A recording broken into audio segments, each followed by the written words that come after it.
మీరు public wifi use చేస్తున్నారా? అయితే ఈ విషయాలు ఖచ్చితంగా తెలుసుకోవాలి. సో పబ్లిక్ వైఫై ఏంటంటే కెఫేస్లో కానీ, మీకు బస్ స్టాండ్లో కానీ, ఎయిర్పోర్ట్లో కానీ, రైల్వే స్టేషన్లో కానీ ఫ్రీ వైఫైస్ అనేది ఉంటాయి అన్నమాట. ఆ ఫ్రీ వైఫై యూస్ చేయడం వల్ల మీ ఫోన్ అనేది హ్యాక్ అయ్యే ఛాన్సెస్ ఉన్నాయి. అలాగే ఈ వీడియోలో చెప్తాను, చివరిలో చూడండి. జనరల్గా మన వాళ్ళు ఫ్రీ వైఫై అంటే ఫ్రీగా వస్తుంది కదా అని కనెక్ట్ చేసుకుంటారు. సో ఆ కనెక్ట్ చేసుకోవడం వల్ల మీ వైఫై అనేది హ్యాకర్కి కనెక్ట్ అవుతుంది. సో కనెక్ట్ అవ్వడం వల్ల ఈజీగా స్పై చేస్తాడు.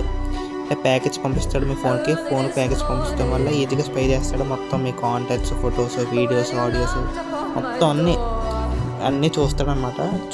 ఆ టైంలో వైఫై యూస్ చేసి పేమెంట్ చేసిన ఇంకా ప్రమాదం. ఇంకా మీ పిన్ ఇవన్నీ తెలుస్తాయి కాబట్టి ఇంకా మొత్తం మీ బ్యాంక్ మొత్తం ఖాళీ అయిపోద్ది. So maximum free wifi, public wifi use చేయడానికి అవాయిడ్ చేయండి. మీ వైఫై, మీ నెట్ వాడండి, బయటవన్నీ అవాయిడ్ చేయండి. సో కంటెంట్ నచ్చితే ఫాలో చేసుకోండి. ఇంకా ఈ రీల్ అనేది మీ పబ్లిక్ వైఫై యూస్ చేసి మీ ఫ్రెండ్కి కూడా షేర్ చేయండి. మీ ఫ్రెండ్ కూడా తెలుసుకుంటాడు. ఫాలో చేయడం మాత్రం మర్చిపోకండి.